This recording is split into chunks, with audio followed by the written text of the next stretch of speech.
வச்சுக்காதீங்க. இது வந்து நானா சுயமா கேட்கிற கேள்வி கிடையாது. என் மேல யாரும் தாக்குதல் நடத்த வேண்டாம் ப்ளீஸ். எஸ்.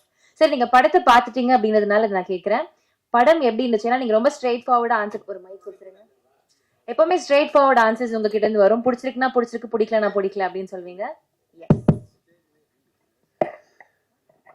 நான் வணக்கம் எல்லாருக்கும். இந்த படம் பார்க்கணுன்னு சரவணன் வந்து ஒரு 6 மாதம் என்னை தொடர்ச்சியாக கேட்டே இருந்தார். நான் வந்து எஸ்கேப் ஆகிட்டே இருந்தேன். ஏன்னா சசி சார், சரவணன் ஏற்கனவே உடன்பிறப்பே, பயங்கர பாச மழையாக இருக்கும், இதிலேருந்து எஸ்கேப் ஆகணும்னு நான் தள்ளி போட்டே இருந்தேன். ஒரு நாள் வந்து எல்லோரும், நாங்கள் ஃப்ரெண்ட்ஸ் எல்லோரும் பார்க்கலான்னு முடிவு பண்ணி அந்த படம் போட்டோடனே ஒரு ஃபஸ்ட்டு ஒரு 10-15 மினிட்ஸ் வந்து அப்படியே நார்மலாக போயிட்டு இருந்தது. சசிகுமார் லுக்ஸ் வந்து ஸ்டன்னிங்காக இருந்தது.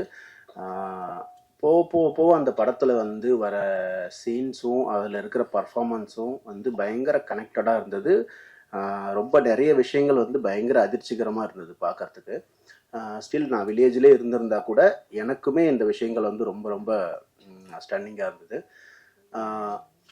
எது நல்ல படம்னு நான் சொல்லுவேன்னா, ஒரு பெரிய பட்ஜெட்டில் எடுக்கிற படமோ, பெரிய ஹீரோ படமோ, பெரிய பாக்ஸ் ஆஃபீஸ் பண்ணுற படமோ கிடையாது. ஒரு ஹியூமனை வந்து பெட்டர் ஹியூமன் பீயிங்காக மாற்ற முயற்சி பண்ணுற படங்கள் தான் நல்ல படங்கள் நான் சொல்லுவேன். நந்தன் வந்து நம்மளை பெட்டர் ஹியூமன் பீயிங்காக மாற்ற முயற்சி பண்ணது. இது வந்து விராசரணன் வந்து பத்திரிகை தொழிலிருந்து வந்திருக்காருன்றதுக்காகவோ, சசிகுமார் சார் வந்து பொருட்காட்சியில் வச்சு பாதுகாக்கிற அளவுக்கு நல்லவர்ன்றதுனாலையோ இல்லை.